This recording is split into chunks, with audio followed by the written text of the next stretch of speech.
I did what I did for the good of the realm. The realm? Do you know what the realm is?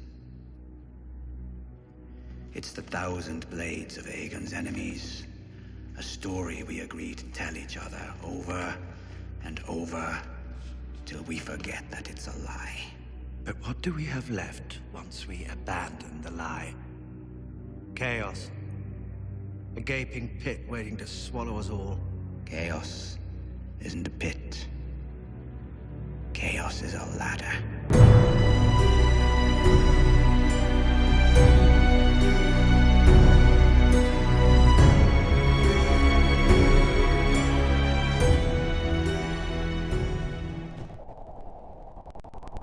In the previous video, I began touching on some of the darker consequences that might spring forward from the ascendancy of an ethno-nationalist or racial identity politics movement in this country. And in this next video, I am going to take things one step further, indeed addressing some of the potentially catastrophic knock-on effects that could come out of this movement, even as unintended consequences. And I know that progressives are very fond of spinning all sorts of disastrous consequences that can come from white identity politics.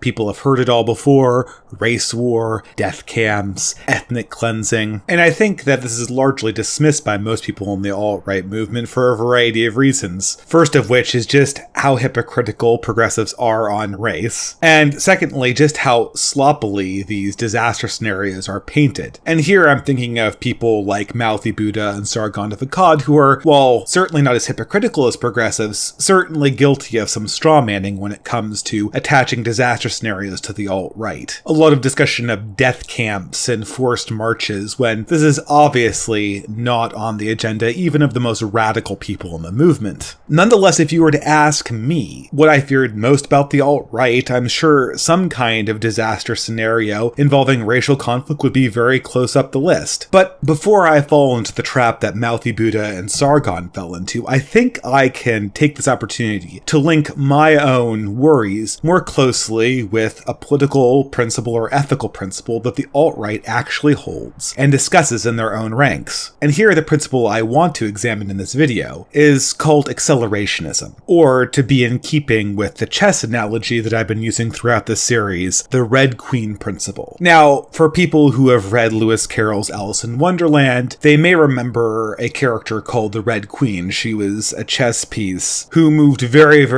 quickly, but for some reason, despite how fast she moved, she always ended up in the same place. And she was fond to say that in this country, you have to move very fast to maintain where you are, and to get anywhere you want to go, you have to go even faster. And since then, the Red Queen principle has been used in evolutionary terms to indicate any situation where a species has to constantly be evolving to not degenerate. It's also here and there been applied to politics, where activist movements have to invent larger and larger problems to justify their funding and to justify their existence in order to keep on living. Now, I think as this applies to the alt-right, we can see it quite clearly in a concept called accelerationism. Now, I think it's more or less indisputable that the origin of the alt-right comes from the increased political division and increased identity politics that was brought about by the last 20 years of politics, and for the most part brought about by many elements of the progressive movement. But indeed, this origin in the fracturing of societal consensus and the emergence of identity politics has led a lot of people on the alt-right to believe that the movement's destiny and ultimate victory only can lie in the acceleration of these forces, in more fragmentation, in more division, in a more contentious public sphere generally. A lot of thinkers on the alt-right associate the post-war consensus leading straight up into the 90s as something that led directly to the progressive movement and to mass immigration in the West. Subsequently, only its collapse has even allowed them to get into the public eye to begin with. And so it stands to reason that further societal contention, further stratification, further breaking apart will only be good for the alt-right and will indeed lead to their eventual victory. And for a political movement that essentially wants autonomy and, well, frankly, ethnostates, it's not inconceivable that a societal crack-up wouldn't give them what they want. But as you might expect, I think there are a lot of problems with this. I should first start out by saying that the alt-right's idea of accelerationism, that a decline of society and a decline of societal cohesion will in fact help them, is not entirely wrong. I mean, I started this channel to a large degree to oppose the alt-right, but due to the insanity of the left and a lot of the weird things that have happened from 2016 to 2017, I find myself rubbing shoulders with the alt-right much more than I ever thought I would. And that's largely had to do with the societal decline and societal stratification. So indeed, the alt-right is seeing benefits from this. The issue is that if this principle of acceleration is pushed, if it's carried forward to the next level and the next level after that, it will have very dark consequences for society, very bleak humanitarian consequences. And in the end, while accelerationism may have served the alt-right well up into the point of disaster, it certainly won't help them survive that disaster. But I guess I had to start at the beginning. I think the starting point for a lot of this new feeling of stratification and coming apart derives from a lot of the campus protests against people like Charles Murray, Laura Southern, Milo Yiannopoulos that occurred in 2016 and 2017, culminating ultimately in what some call the Battle of Berkeley, where a right-wing free speech protest clashed with Antifa, a radical left-wing street fighting group on the streets of Berkeley. This clash was further underlined by the apparent fact that Berkeley police had been told not to intervene in defense of the free speech protesters when Antifa began throwing rocks and flashbang grenades into the crowd. Now, I think that whatever has occurred on the left, these instances have convinced a large number of moderate conservatives, among whom I formerly considered myself, to begin questioning even the reasonableness of having debates with the left. If actual authorities in government were turning a blind eye while masked vigilantes and thugs assaulted protesters who had every right to be there, what public discourse was there left to be had? And of course,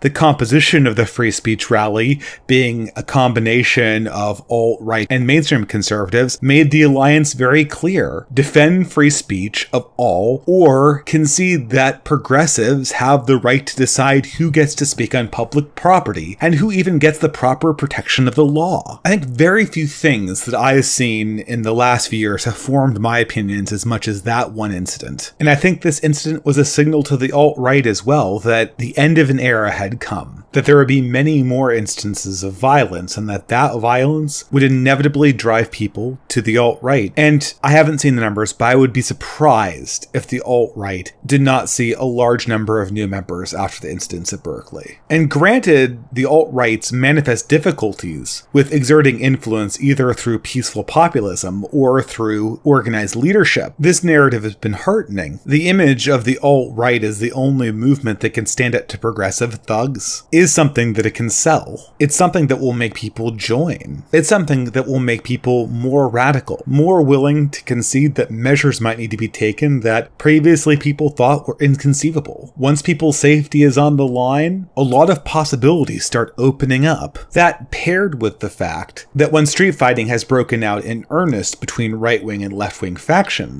the right has proved itself to be much more competent at creating organized counter-pushes physically. And so we might ask ourselves, could some kind of accelerating decline of society bring the alt-right to power? Could Berkeley be the next iteration where the alt-right simply rules the streets because they are the only people that can stay organized and frosty enough to fight back against the people who would ordinarily want to throw glass bottles and burn down public installations? But there are serious problems with this. And one of the first and most primal problems is just the nature of acceleration itself. When things move quickly, people lose information on the situation, on who has power. They lose the ability to negotiate. Paranoia and fear rule. There is no control. As such, you have two sides arming themselves, redrawing boundaries, creating battle lines with no understanding what the terms are for victory or the terms are for surrender. Whether there's any quarter given is up for debate. And if we really do have a societal collapse, such as the alt-right is always talking about, we can only expect these types of clashes to occur with more ferocity than ever before imagined. I mean, in moral terms, we're talking about a humanitarian disaster. And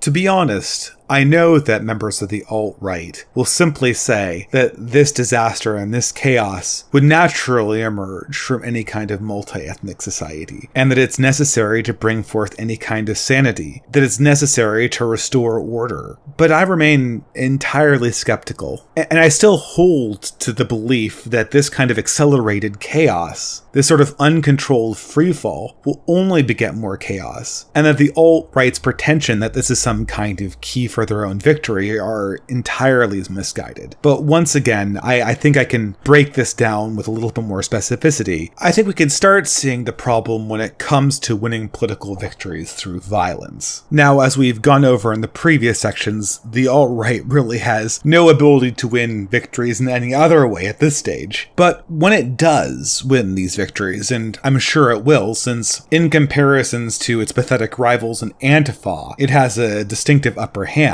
When it finally sees its enemies fleeing before its violence, it's going to get any number of ideas about how to take and hold political power. Ideas that will simply increase its paranoia, increase its purity spiral, and increase its militancy. And if society is in a near state of collapse, the alt-right won't be getting the information to tell them about non-militant ways to solve these problems. Radicalism will flourish. Moreover, if we ever do get to the stage where various political groups are contesting over physical territory, the accelerated disintegration of society will make it impossible for either side to know who controls what, whose territory is where, and what plot any group has a chance of actually securing if they were to fight over it. In combination, an accelerated collapse will lead to a scenario where we might have numerous separatist identitarian movements, each totally militant and each totally intransigent. Nobody will know where to draw the lines because all the movements will claim everything and will assume that any call for moderation and compromise and division of territory as simply cucking or treachery or fronting by rival groups. The net result will be a group of decapitated militias which will terrify every other person that they are not directly fighting for. Gone will be any vestige of the alt-right's ability to reach out to moderates. Gone will be the ability of the alt-right to paint any future picture of America that isn't hell for non-whites. And the only path forward after that is total war. And it's difficult to know how any remaining government is going to deal with that. And of course, this, I suppose, brings me to the final point. Because in the inevitable endpoint that the alt-right imagines, the government in fact cannot handle this and will simply fold. It will collapse under its own weight. The corporate, governmental, cosmopolitan elites will simply flee. They'll demonstrate that they are manifestly incapable of dealing with the situation, and as such, a total power vacuum will arise. And indeed, only in this scenario could the alt-right ever hope to take power. And it relies on an assumption that the cosmopolitan progressive superstructure is indeed creaking and weak and can't survive in the long run. That indeed the progressive coalition is collapsing in on itself, and the acceleration process described previously is simply the manifestation of that collapse. Now indeed, I think that there is some truth here. I tend to think that the cosmopolitan progressive ruling class that currently makes up most institutions is totally unstable and totally unsustainable and cannot be expected to last into the future indefinitely. But in either case, I don't think that the alt-right has thought the scenario through. But let's take it case by case. Let's take the first scenario, the one that I think is more likely, where progressive leadership structures worldwide are in the process of collapsing. Well, regardless of how fast they collapse, and regardless if they collapse in a time frame that the alt-right thinks it can actually exert political force upon whatever remains afterwards, there is a central problem. And that problem is that with few exceptions, dying power structures rarely die suddenly. There is a point that hasn't yet been reached where the leaders of that power structure or political party or government realize that their long-term project is doomed, and that they'll be soon facing down a world where their political enemies will come to supplant them in the ashes of their own project. But governments like this don't go out quietly. In almost all cases, they try to locate their most hated enemy, their pariah group, the group that they blame for everything going wrong, and they use their last breath to victimize and crush that enemy. Essentially, if we're not going to rule, our most hated enemy certainly isn't going to dance on our grave. They'll do everything in their power to take their enemies to the grave with them.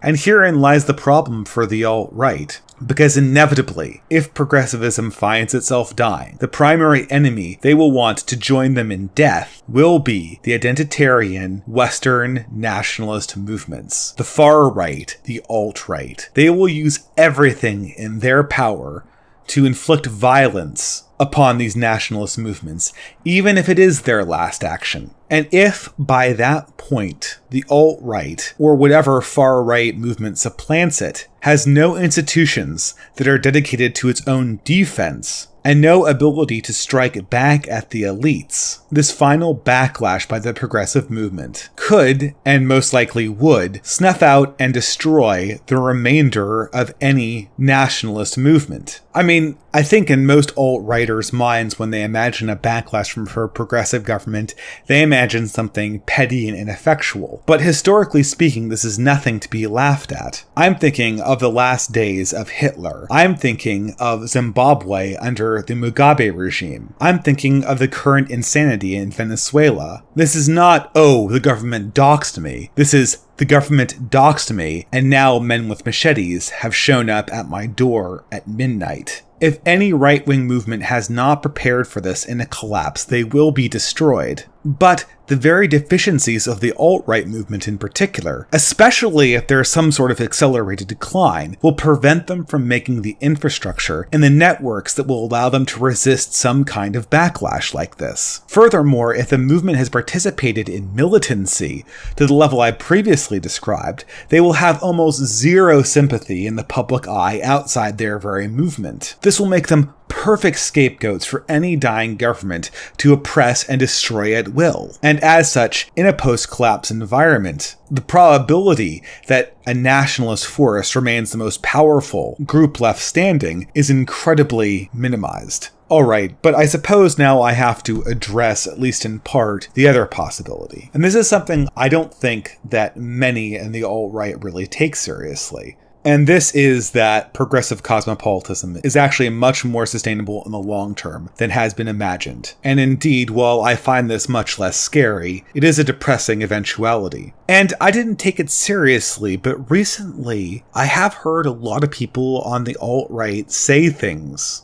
like, with all of the crazy stuff going on with identity politics and Black Lives Matter, it's almost like they want us to be white nationalists. Or everyone else gets to represent themselves through identity politics. They must expect that we would want to do that too. And I know this is supposed to be commenting on how stupid the progressive elites are at bringing forth this situation. I mean, encouraging identity politics? How could they expect white people not to also play identity politics? But that bothers me, because has anyone ever considered whether they do expect white people to play identity politics? Because under this scenario of acceleration, where the left and the right totally fragment, where we all separate into our own little ethnicities and have street fights over territory, where people are constantly battling between purity spiraling groups, they can't consolidate their own ideology or even make any compromises because they don't have any information. After that war plays out, I can't see anybody winning it. There's no way it exists in my imagination as anything more than a stalemate, a bloody nightmarish stalemate not unlike World War I.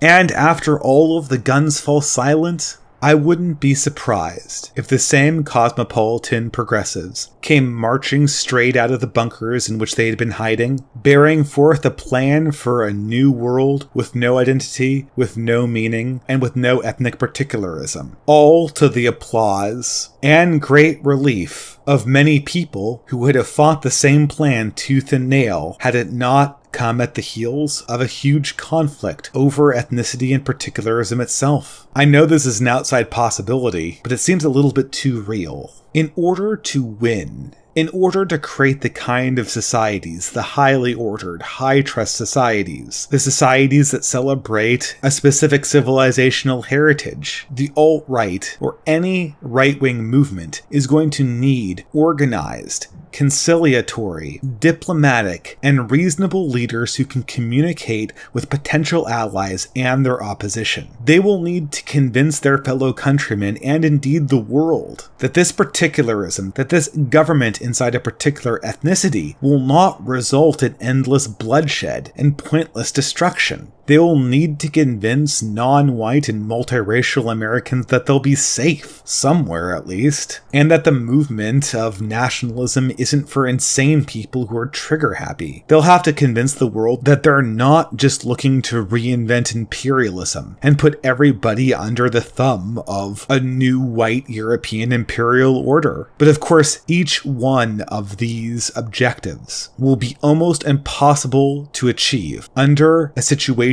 where we have accelerating societal decline, especially an accelerating societal decline that the alt-right or another political movement is purposely feeding. Now, I know this video is going on a little bit long, but I'd like to end with two observations that I think are deeply true, and I think that even people on the alt-right will agree with them. And that is to say that in the end, the alt-right's ambitions to form an ethno-state will be defeated not by their inability to recruit white people, but by their inability to compromise and negotiate with non-white people. And in the end, the alt-right's dream of restoring white America will be destroyed not by their inability to defend what white Americans have, but their unwillingness to accept what white Americans have lost.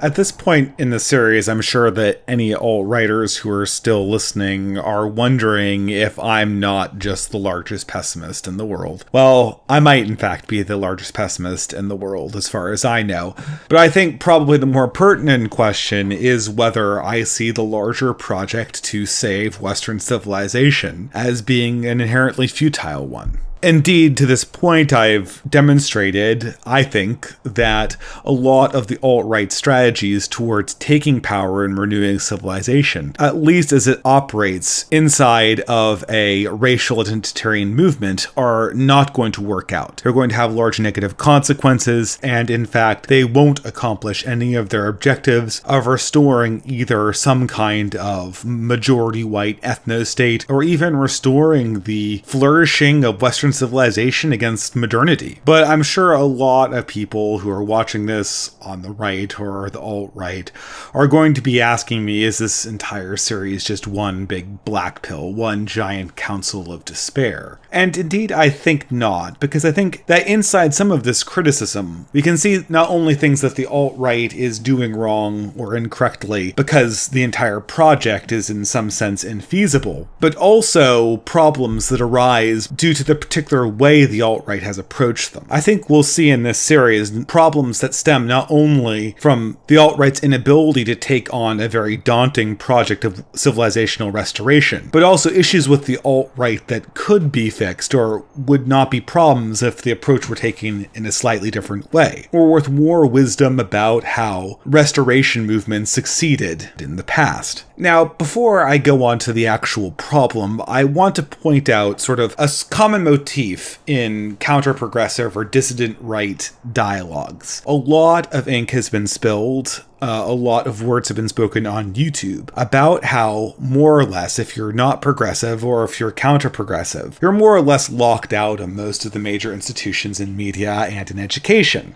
And if you come from a dissident right-wing faction like the alt-right, or more moderate traditionalist factions, this exclusion from mainstream institutions stretches back for a very long time. And as such, people who discuss these issues oftentimes try to go back and find the original problem. Why are most judges progressive in their outlook? Well, it's because the fact that the law schools that train them are more progressive. But why are the law schools that train them more progressive? Well, it's because most of the peers in an academic community are progressive. Well, why are the peers in the academic community progressive? And it goes back to funding and so on and so forth. And oftentimes, these attempts to trace back the original problem to a source, they turn around in a circle. The progressives control the funding because they train the professionals. They train the professionals so they get most of the money, and it's hard to know how to address the problem. And similarly, when people discuss issues of ethnicity and culture and educational institutions and societies, there's a similar sort of circle. Why do Western people have the particular qualities they have? Well, it's because they were developed in Western institutions,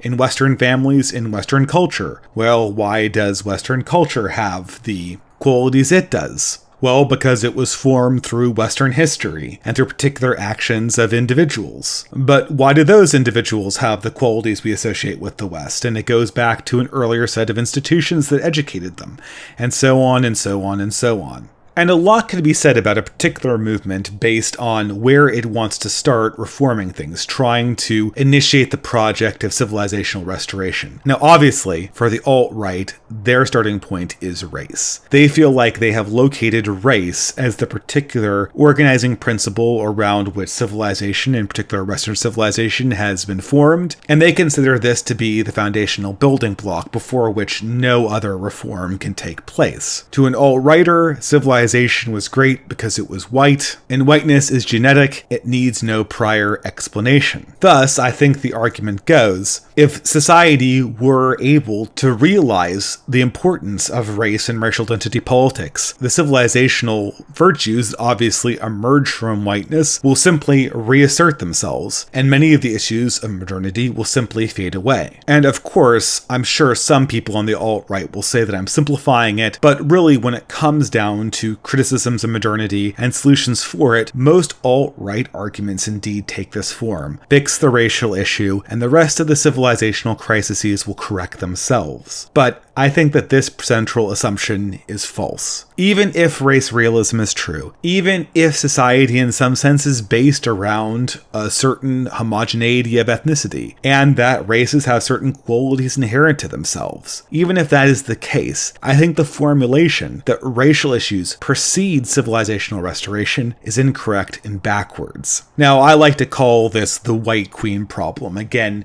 in reference to another Lewis Carroll character, the White Queen, whom when Alice encounters her behind the looking glass, seems to have the causality of everything reversed. She cries out in pain, bandages her finger, and then cuts it. She thinks that trials should proceed by punishing the defendant, then arraigning him, and then finally putting him on trial. All rational ordering is backwards, but somehow in her mind it still makes sense. And I see a lot of this kind of thinking inside of the alt-right. Race is important, and therefore the leap is made that race is the primary means of restoring civilizational confidence. Neo-Marxists are obsessed with racial identity politics of non-whites. Therefore, obsessive identity politics of whites will counter neo-Marxism. Modernity has facilitated an incredible drop in confidence of Western peoples and white people. Therefore, fostering a new sense of identity among white and European peoples will counter modernity. It makes a certain sort of sense in the abstract, a sort of tit-for-tat response to the forces of decline, but it doesn't get really to the heart of the question. If I were to encounter a civilization, either one in disrepair or one that was faltering, what would be the key ingredient for a restoration or renaissance, or a flourishing of civilizational potential? What are the key ingredients for resisting nihilism, for embracing long-term civilizational objectives? Presumably, the alt-right thinks that this key element is racial pride, racial self-confidence, racial identity. but I think that any honest examination of history has to come to the exact opposite conclusion. Namely this: racial flourishing is not the seed from which great civilizations grow, it is the fruit that great civilizations bear. I know this is probably going to be a significantly shorter video than the previous parts in the series, just because the case is so succinctly made. When we look back and see the beginnings of empires, be it the Greeks or the Romans, or the Arabs, or the Jews, we see that in the initial generation, in the first generations that blaze forward and create meaning and mission to the civilization, the people involved are not animated by some concept of themselves as a race, but by some type of animating idea, some motivating ethos external to themselves, either as people or as individuals. Sure enough, some amount of racial identity is present, but this obsession with purity of racial identity and of lineage, and the paranoid obsession with promoting race over any kind of external ethos, is historically been more a function of declining civilizations, and civilizations that are doomed to never undergo a restoration. Civilizations that perhaps have shed their original animating ethos, their original ideas of themselves, their original understanding of the divine, and subsequent to the infrastructure institutions collapsing, are now reaching forward for something that they can use to prop up their remaining society. And more often than not, that prop is race. But the prop doesn't last long. Now, you might argue, and indeed alt-righters do argue, that some races have more often in history built large and great civilizations than others. But at no point in that history has race itself been the motivating factor for those civilizations.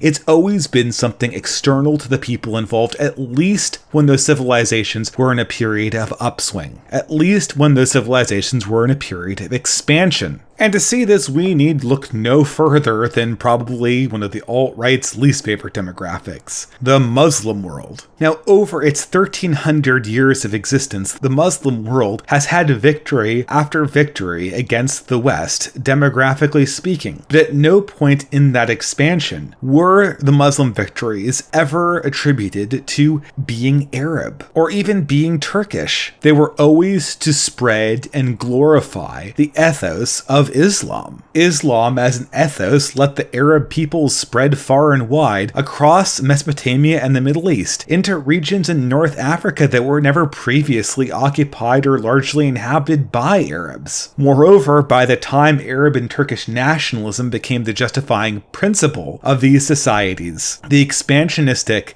and dynamic element in the Islamic civilization was largely dead. As such, the racial identity became more or less just a mechanism to reappreciate the things of the past, as opposed to reaching forward for something new, for something outside and above humanity itself. And without that element of something above and beyond humanity, any movement is doomed. Now, I know the alt-right is going to strike back on this point with all sorts of stories about how genes molded our civilization. For my money, and without going against the central premise of race realism, which I said at the outset I would grant, I wouldn't be surprised if civilization hadn't molded our genes and racial makeup just as much as the reverse. But whatever the case is, I think historically, the issue speaks for itself. Ethos and civilizational vigor comes first. The thriving of the ethnic groups that make up that civilization always comes as a secondary effect, again and again. And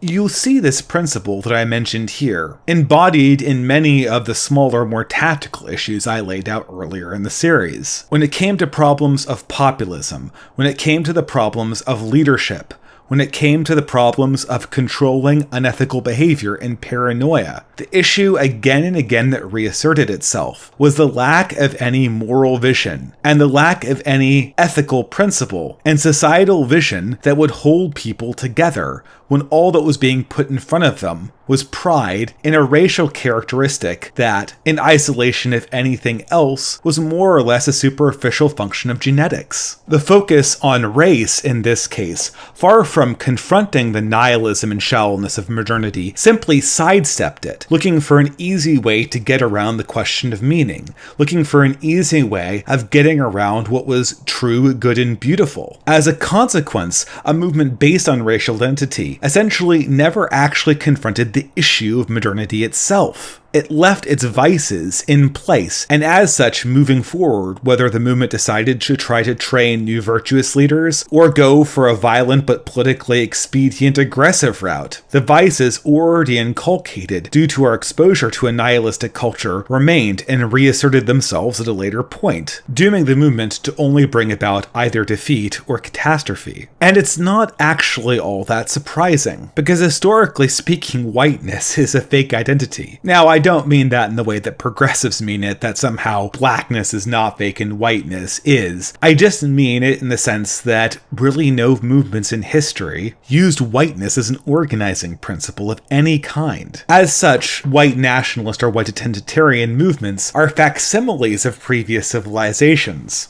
Western civilization was predominantly a white civilization, but it does not mean a collection of white people is necessarily going to bring forth the glories of that previous Western Christian civilization. I know one of my favorite alt-right YouTubers, Reactionary Expat, did a video series about a taxidermied civilization upon witnessing a church that had been converted into a concert hall, and then he briefly commented on how shallow and tacky these old institutions were once they're emptied of their original meaning. But couldn't the same thing be said about race? Race was always the exterior conduit through which civilizations operated. It was never the point. And as such, a movement of civilizational restoration based on race will be just like that, a taxidermied civilization. And just like the White Queen from Alice's Adventures Through the Looking Glass, it will be about as useful as a bandage applied to a finger before it's pricked, or about as useful as a trial that occurs after the punishment has already been meted out.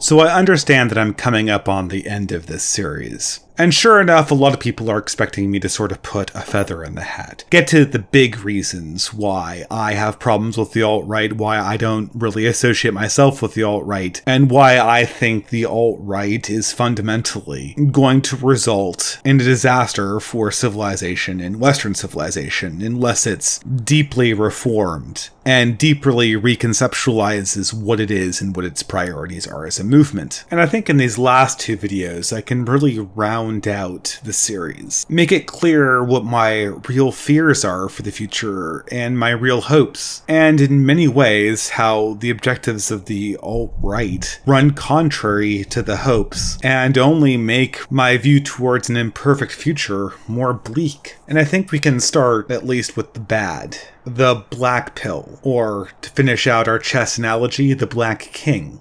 And here I bring forward one central problem, and that is that the alt-right really doesn't address the main problems that are facing humanity in the 21st century. It doesn't really confront the things that keep me up at night, that make me worried about the future for my children. And I know the alt-right is predominantly a movement based around fears about the future and fears about what the future will look like for coming generations. But nevertheless, even though I see some of their pessimism, and I see, and in some senses, sympathize with a lot of the problems they point out, I think they miss the main point. Let's take the alt-right's big boogeyman, the often mocked white genocide. Somewhat deservedly so for being hyperbolic, an exaggeration of what's actually going on, but it describes a real effect when you get down to the non-strawman version. This is the demographic reality that in most white countries, European or ethnically European peoples are not reproducing themselves, while an enormous amount of world population is coming from the Muslim world and sub-Saharan Africa. America. And of course, the net effect of these demographic realities are that in the future, there's a high probability that very few children will be born of European ethnicity. White people and European people will be a vanishingly small demographic on the world stage. And with it, their culture might disappear as well. And I understand why this is a pessimistic view of the future. I come from a Western and European culture. I don't want that culture to be destroyed, demographically or otherwise. But I would be lying if I said that this was the only worry on my mind, or even the primary worry on my mind when I cast my foresight 50, 100 years into the future. Because I think that humanity itself is under threat,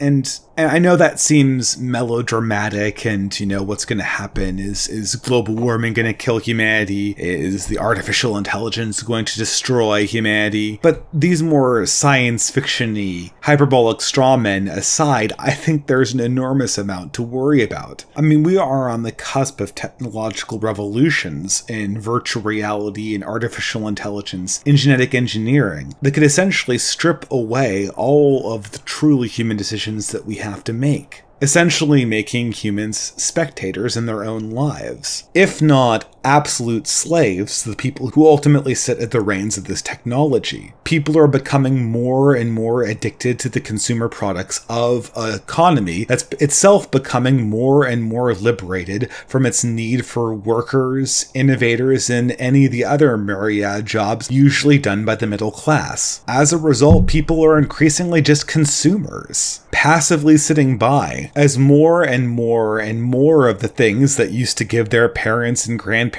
meaning in life get stripped away, get reprocessed, and rebranded into something that can be consumed. And that's just the tip of the iceberg. That's what's already happened. As these technologies become more and more advanced, they will become more and more able to physically strip away our humanity, even beyond what we give up to indolence and gluttony. I feel like we are quite quickly entering the period of history that C.S. Lewis predicted in The Abolition of Man, where technology has become such a master of the form of the human that it's essentially able to re-engineer new generations and new minds for those generations, to the extent that man is more a slave to his own technology than he is the master of it. And frankly, what's waiting at the end of that singularity is anybody's guess, be it some super corporation's bottom line or some malevolent AI. At the end of the day, the history of free humanity may fundamentally be coming to an end. And that's the real battle. I mean, as much as I would like my ancestors to participate in the Western culture, to understand the beauty of Shakespeare, the sublimity of the Bible, and the poetry of Yeats, that sort of takes a back seat to my desire to have any humans in the future feel anything that doesn't directly contribute to a corporation's bottom line. And we can see this problem readily enough in the alt-right's favorite country, Japan. I mean, the otaku culture of shut-in adults who spend their entire lives wasting away watching anime and playing video games, only consuming, has become widely known in the West. It's a growing cultural phenomenon in Asia, and as much as we mock it here in Europe and North America, the same phenomenons are at work everywhere, and the existence of the ethno-state in Japan has done nothing to hold this negative consequence of culture back. I don't look at Japan and see the dynamic society of the Victorian era. I see a newly decadent society addicted to consumerism. Now, you may have detected a theme throughout all of these videos, and indeed, it is a fairly consistent critique that the alt-right's main issue with civilizational reconstruction is addressing the problems of nihilism and consumerism in modernity, an issue which they effectively sidestep due to their focus on race. As such, the movement strikes me as almost petty. We're all trying to figure out what to do with this state of overabundance, with this culture that cannot generate meaning for us. And the alt-right, in the meantime, seems to be content to grasp at the most superficial elements of the previous great civilization. I mean, don't get me wrong, humanity needs a great civilization in this time. But as I have put forward in my last video, I've never seen a civilization born out of an obsession with ethnic pedigree. I'm someone who believes very deeply that humanity is facing a turning point in the next 100 to 200 years. We are approaching a fork in the road with 3 distinct paths. Down one of them, as always, I think, lies oblivion. The possibility that the increase in technology we experience will cause our own ethnic strife and territorial conflicts to eventually end the world through our own actions. Failing that, the second path is the continuation of corporate modernity as it exists, a peaceful existence, a pacified humanity devoted to consumption and pleasure, indolent and passive, as tradition is forgotten, as family is lost, as connections slowly become attenuated and break with the real world and the real individuals that inhabit that world, an option where humanity elects to be comfortable pets in a digital petting zoo. Slaves or specimens to corporate AI, on and on into the future. And I think there is only one path, though, that can save humanity, where humanity agrees to progress and still preserve the essence of its own identity as a conflicted moral being who has obligations outside itself, where people form real and lasting connections with new family members who make real sacrifices, who have real obligations to their ancestors, and have real hopes and dreams for their descendants. And even in the bleakest time, I'd like to think that this third path is possible. And here I have to be brutally honest about the role I see the alt-right is playing. Now, I'm sure that many people on the alt-right would share my horror of the prospect of a humanity dominated by consumerism and modern nihilism, but I feel it does nothing to address these central issues. And while it does nothing to address my concerns about the second disaster scenario, its presence makes the possibility of a species-ending ethnic war all the more likely. And I know that's hyperbolic, I know that most wars hardly have impact on the species generally, but I also know it won't need to, because the mere threat of conflict will be used by people who would prefer a pacified humanity to justify their own actions. They want to present humanity with a false dichotomy, either Facebooktopia or unending ethnic conflict. And I hate to say it, but the alt-right only makes this effort easier for them. The alt-right is very fond of reminding people that individualism is petty, that all people are connected to the broader community, that they share problems in common. And we indeed share problems in common with our race, just as we share them in common with our family. But has their focus on race really blinded them to the fact that there may be huge problems that we share as an entire species? That modernity and nihilism are issues that may have to be answered as an entire planet. I mean, as totally banal and contentless as loyalty to humanity is in most senses, every now and again there is an issue. There is a problem under which we all suffer. And in those circumstances, we need a voice that carries beyond race. And perhaps I'll speak more about that voice in the last video of this series.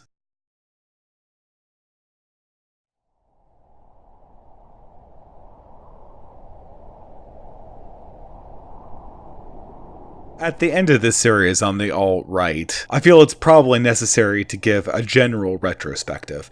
And indeed, in this last segment, I think I'd like this to be an executive summary of all my objections and really crystallize it before I get to my final point. In fact, this has gone on for quite a while. Brevity isn't exactly my strength. So for people who only have time for a 10 or 20 minute video, I think I'd like to use this last segment as a summary, as a means of using all the previous parts to sort of crystallize my final point and final objection to the movement that is the alt-right. So what is the summary of the points made? Well, really, they can be broken down into 6 points corresponding to each of the 6 videos that preceded this one. Starting with 1, the problem of populism. The alt-right will never implement any of its desired policy goals through the application of the democratic process. The current efforts of utilizing a mass movement in order to coerce politicians will fail for several reasons, including an inability of populist movements on the right to bring about any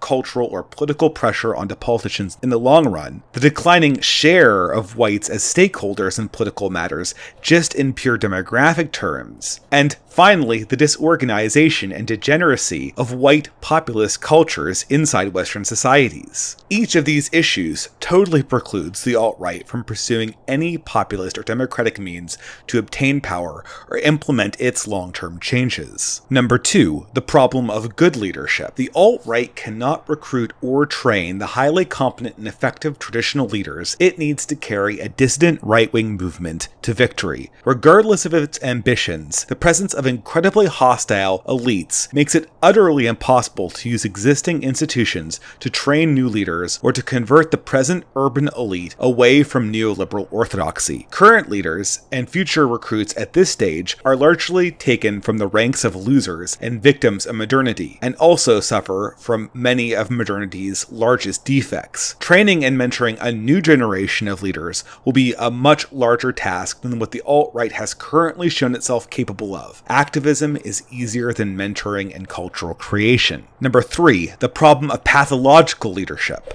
The alt-right will attract sociopathic and paranoid personality types into leadership positions. As the losses of the movement continue to mount and the movement ages, there will be a new demand for leaders who can take action and fight back against the alt-right's enemies. The movement's paranoia, combined with its commitment to an increasingly hypothetical and mythological vision of a white ethnostate, will create an opportunity for sociopathic people and sociopathic forces to seize control of the movement and use it for purposes of self-aggrandizement and self-aggrandizing fantasies, to the expense of the real community, Western civilization, and humanity as a whole. 4. The problem of acceleration. The alt-right's vision of a victory in an accelerated cultural and political decline is misguided and will not come to pass. An accelerated decline of the West removes the issue of slow decline and cucking, but it also creates one large issue, namely the issue of limiting information flow while increasing paranoia and violence on both sides. Such a situation will preclude any attempt to bring a conflict to an orderly end by anything but the strongest leader. Moreover, the situation is more than likely to bring about a civil war where the alt-right itself is feared by groups of people it had planned to count among its own allies. Ultimately, this spells doom for the movement in 2 different scenarios. The first, where cosmopolitan progressive elites crush the alt-right as a final act of spite with their dying breath, and second, where cosmopolitan elites successfully ride out the storm and use the war to re-justify their rule to a terrorized population. In order to succeed in any conflict, a dissident right-wing movement will need to do the following.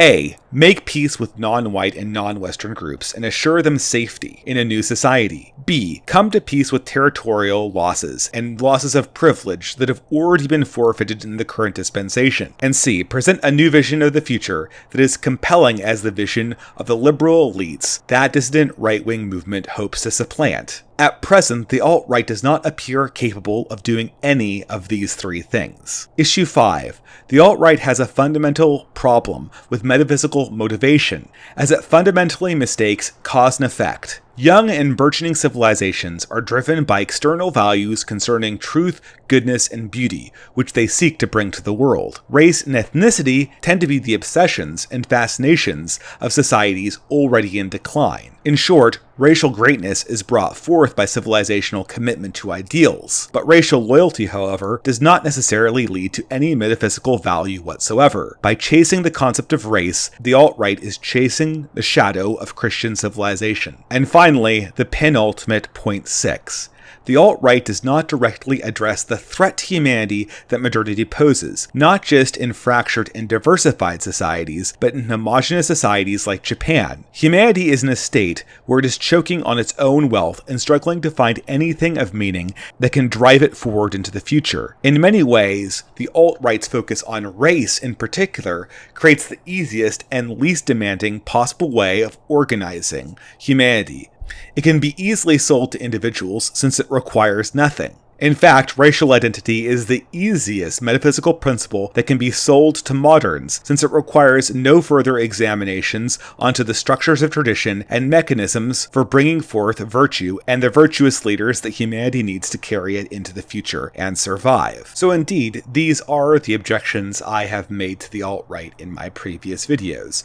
But before I go forward and get to really my final point and culminating issue, I think it would behoove us to perform a sort of motivating segue. If we were to look at these objections, look at the problems that we have with the current alt-right movement, and then try to imagine a new dissident right-wing movement dedicated to the restoration of Western civilization. What would we require in order to overcome each of these problems? What would we really need going forward in order to not fall into the same pitfalls and traps that the alt-right has fallen into? I would say, to address each of the issues in order, that first, a successful movement has to occur in spite of popular resentment and exist outside the purview of a mass movement. It must be a countercultural force that can subvert the current ruling class in both its elite and popular form. And it should be a countercultural force that will help populations of lower education and perhaps lower IQ individuals right themselves under the constraints of modernity. Additionally, a successful movement must above all focus on training a new class of competent managerial traditionalist leaders who can direct and mentor their less educated fellow citizens. To this end, a movement must A. Be able to use existing educational institutions as a staging area for the training of new leaders, hiding in plain sight from the authorities. B. Be able to attract already trained professional sympathizers who are dissidents from the current dispensation. C. Be able to build its own separate institutions to foster and train new leadership. And D. Must advance ethical and lifestyle principles that stand against the consumeristic nihilism of the modern age. Only with these principles in place could we hope to see a new set of competent traditionalist leaders emerge. Furthermore, the movement will need to have firm ethical principles in order to focus its efforts on developing community in the here and now, escaping both from the mythical visions of future communities that will likely never occur, and also the paranoid visions of collapse. It needs to protect itself from tyranny by discouraging paranoia and sociopathic personalities that would seek to exploit that paranoia. Moreover, in the event that an accelerating disaster actually does occur, the movement will need the ability to keep its head and to keep its own horses under rein. It will need to be able to let go of things that are truly lost, fight for things that it truly needs, and also reliably be able to make assurances and commitments to peoples and opposition groups that are not yet on its side. It must command the respect of its enemies and also of its fence-sitters, and assure people that it is not an insane group of individuals who cannot be stopped or reasoned with. And finally, from this point, a true dissident right-wing movement that can restore civilization will directly address the fears of humanity, the fears of the world, that humanity will be lost either to an unending series of ethnic conflicts or to the merciless advancement of its own technology and the accumulation of wealth. The fear of an unstoppable decline in humanity itself is a universal fear of everybody in the modern world, and it's one answer that any dissident opposition will need to have. And indeed, if a dissident right movement can accomplish all of these points, I think it does stand a chance against the age to be the force that restores Western civilization. And I think looking at these requirements for a successful movement to restore Western civilization, we can see a common thread that constitutes the final objection that I have to the alt-right. In fact, the main objection that I have to the movement of the alt-right, at least as it conceives of itself now as a racial nationalist movement. And it is really more of a deficiency than anything else, because the alt-right lacks a vision for all of humanity. It lacks some path forward from where we are now. It lacks a story and a narrative that will tell people why it's worth living life, that will tell people why it's worth honoring our ancestors, and why it's worth sacrificing everything for our descendants. Identity politics is easy for a modern when it requires nothing, but when the chips are down, identity politics will do nothing.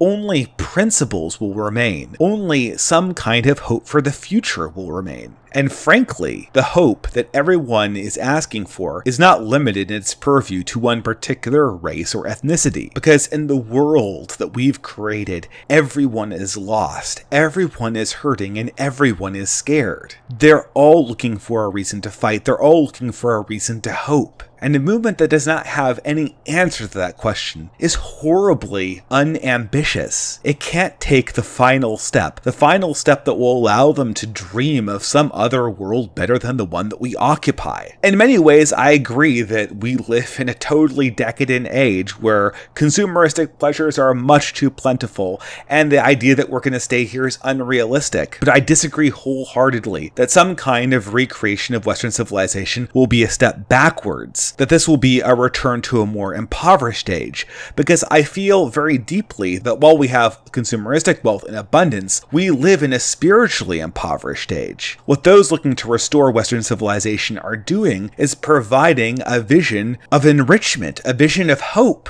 But that's a narrative you won't see in the alt-right, at least not presently. All we hear about is talks about zero-sum games, about what ethnicity has what, and indeed that is an important question for the conflicts that will come, almost certainly out of our present age. But it's not the story that humanity needs to move forward. It's not the story that we need to move forward recreating the civilization that was lost in the previous age. It's not a zero-sum game, and just to provide a tidbit, we can see, at least in the abstract, that it's not zero-sum because there are many ways in which the manifest overpopulation of the third world and the manifest inability of the first world to continue itself on intergenerationally are two sides of the same coin. The third world African is suffering from an underabundance of consumer wealth, and that's transferred only into the creation of new generations who have an increasingly small share of that coveted consumer wealth. While on the other hand, Western families are choking on their own consumer wealth. They have such an easy ability to consume and such a difficult time actually gaining the ability to carry forth the families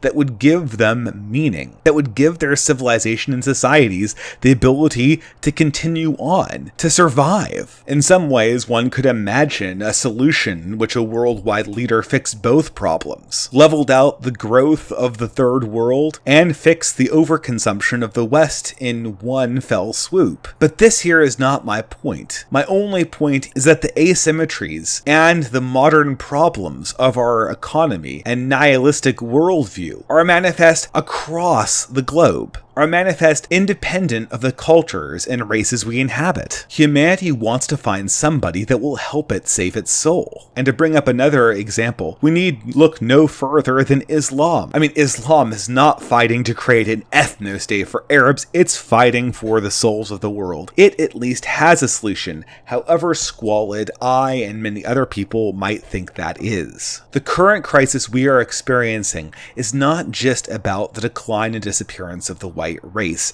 It is a war for the soul of humanity, and a movement bearing forth such a solution will win not only a future for their own people, but will also provide a new vision for our planet. And that is something that I hope to see. There needs to be a new vision of the future, a new faith, a new hope for what is to come, and perhaps even a new battle cry. And here, I can't help but end on one final analogy and one final example. Because when I said battle cry, I immediately thought to myself, the alt-right turn of phrase, Deus vult, or God wills it, a battle cry that supposedly crusaders screamed while marching into battle. And what the alt-right hopes will be a counterpoint to the Islamist Allahu Akbar, or God is great. Now, setting aside for a moment the fact that I think Deus vult is garbage theology, and in fact I'd prefer Allahu Akbar. God is great is a correct theological statement. Deus vult means God wills it, which is questionable at best. The fascination with Deus vult kind of indicates a supreme misunderstanding, not only of how theology and metaphysical motivation works, but even of how the Crusades were motivated. Even what motivated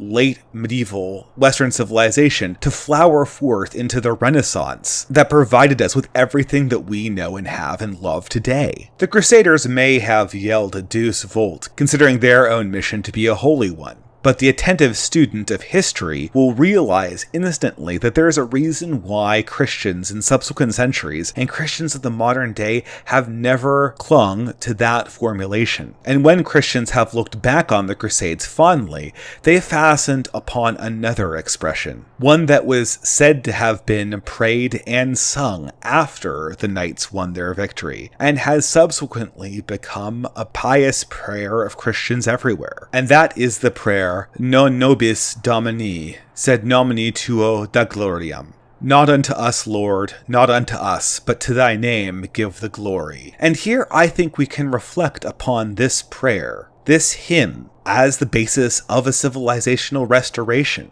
much more powerful than the cheap one-liner of Deus Vult. We set out on the mission to achieve something not for ourselves, not even for the group that we represent, not for our race, not for our nation, but for something higher. And when we achieve whatever greatness we have to give the glory back. We have to acknowledge our own humility. We have to not be consumed by the past greatness, to send good money after bad, to send our current civilizational possessions to preserve temporal glory that was by its very definition not going to last. The ideal, the eternal, the true, the good, and the beautiful are the things that are worth fighting for. They are the first things. They are the seeds of civilization from which all other well-being springs forth. If we seek goodness and holiness, then well-being and life for our own groups will spring forth, but reverse the process and only death will result. I know that a lot of people are going to be hearing this pronouncement and dismiss it as me trying to smuggle religious motivations into a talk that's basically about politics and political predictions. But it's something that I and many other people in the past have believed. And I think history bears it out, because as I look at all the previous greatness of Western civilization, of European civilization, of Christendom, I do not see a culture and a people crying out, God wills us to succeed, God wills us to win. Instead, I hear and I see the evidence of a more gentle prayer, one that speaks, Non nobis Domini, not for us, O Lord, not for us, but to thy name give the glory. Non